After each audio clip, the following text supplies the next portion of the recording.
Pursuant to 28 U.S.C. 1746, I, Joseph Sansone, declare under penalty of perjury that the following statement is true to the best of my knowledge. I'm a psychotherapist with a bachelor's degree in psychology, a master's degree in clinical mental health counseling, and a PhD in psychology. I've been litigating here in Florida for over a year and a half to get the mRNA nanoparticle injections off the market because they're biological and technological weapons of mass destruction.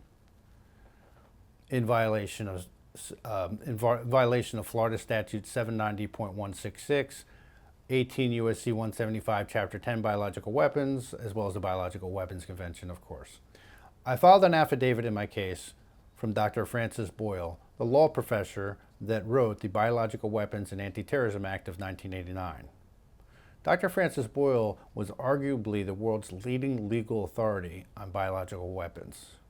Dr. Boyle clearly states in his affidavit that COVID injections and the mRNA nanoparticle injections are in violation of Florida Statute 790.166, Weapons of Mass Destruction, as well as 18 U.S.C. 175, Chapter 10, Biological Weapons.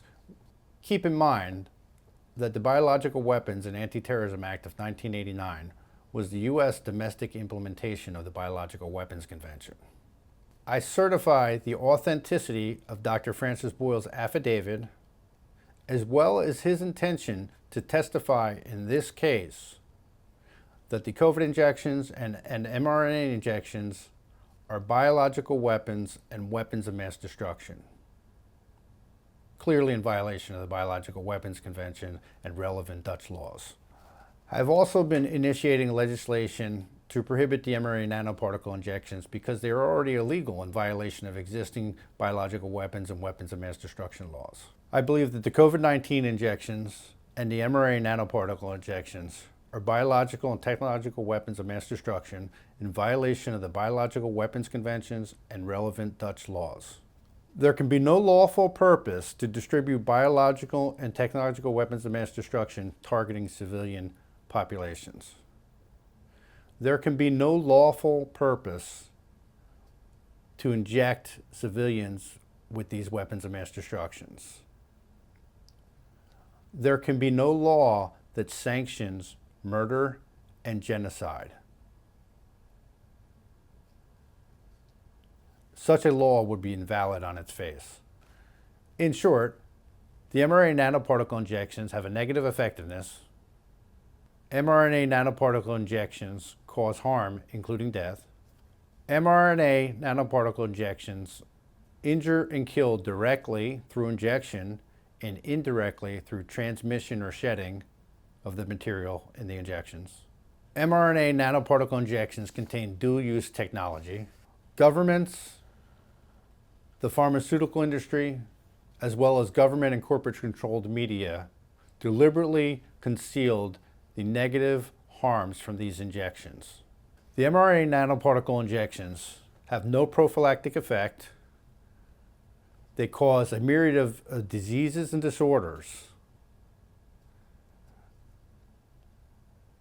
Governments, healthcare facilities, and the media deliberately concealed this information from the public, showing clear criminal intent. The Florida Department of Health, in official bulletins, has stated that the mRNA injections are not safe for humans and a potential threat to the human genome. The United States Department of Health and Human Services has admitted that the mRNA injections provide no protection for flu or COVID, meaning there's no prophylactic effect, and the risks outweigh the benefits. Once again, by keeping these injections on the market, that shows clear criminal intent. According to the Kansas versus Pfizer case, this information was available to health authorities as early as December of 2020. The mRNA nanoparticle injections were a DARPA project. Furthermore, what is called COVID-19 is an offensive weapon of biowarfare. The fact that the quote-unquote virus was also in the quote-unquote vaccine also means that the vaccine was in fact a bioweapon. This shows premeditation and foreknowledge for those that perpetrated this crime. A recent peer-reviewed journal article by Dr. Andrew Zivjits et al., published in the American Journal of Physicians and Surgeons, clearly states that both the quote-unquote virus and the quote-unquote vaccine violated the Biological Weapons Convention. More recently, the Alliance of Indigenous Nations International Tribunal issued an order declaring mRNA nanoparticle injections and COVID injections to be biological and technological weapons of mass destruction, becoming the world's first governing body and judicial authority to make such a declaration. Recent research out of Japan showed that among 21 million people, there was an excess 610,000 deaths attributed to the COVID injections. When adjusted for population, that would mean that the VAERS system in the United States has an underreporting factor of 41. Therefore, 1,558,000 people died shortly after getting these injections. Keep in mind, these are people that died shortly after these injections. These are not people that are getting cancer, heart diseases, autoimmune problems, and so on currently. There are some estimates that show as many as there are 5,000 excess deaths a week or 250,000 excess deaths a year currently in the United States. Recent research also showed that as many as 75% of those that got these injections, even if they're asymptomatic, have autoimmune problems. Sometimes this is called vaccine-acquired immune deficiency syndrome, or VAIDS. The COVID-19 nanoparticle injections are associated with neurological disorders and diseases, autoimmune diseases, heart problems, cancers, inflammatory disorders, and so on. The COVID-19 nanoparticle injections are associated with a 1,236% increase in cardiac arrest death,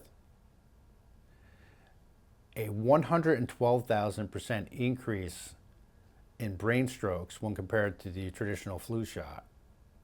They're associated with increased infant mortality, reduced birth rates, and reduced lifespans by as much as 37%.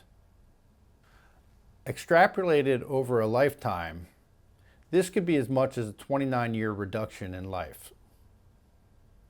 This would mean that a child getting an injection today would be lucky to live into their 50s.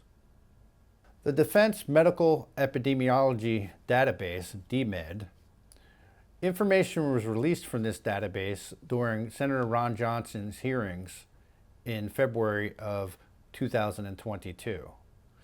This database showed among the United States military personnel a dramatic increase in autoimmune disorders, neurological disorders and diseases, heart problems, cancers, heart attacks, strokes, and so on.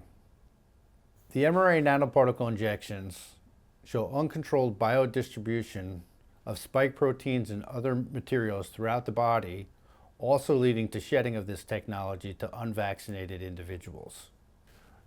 Dark-field microscopy reveals that hydrogels and nanotechnologies or nanoparticles are present not only in the blood of the vaccinated, but also in the blood of the unvaccinated through shedding or transmission.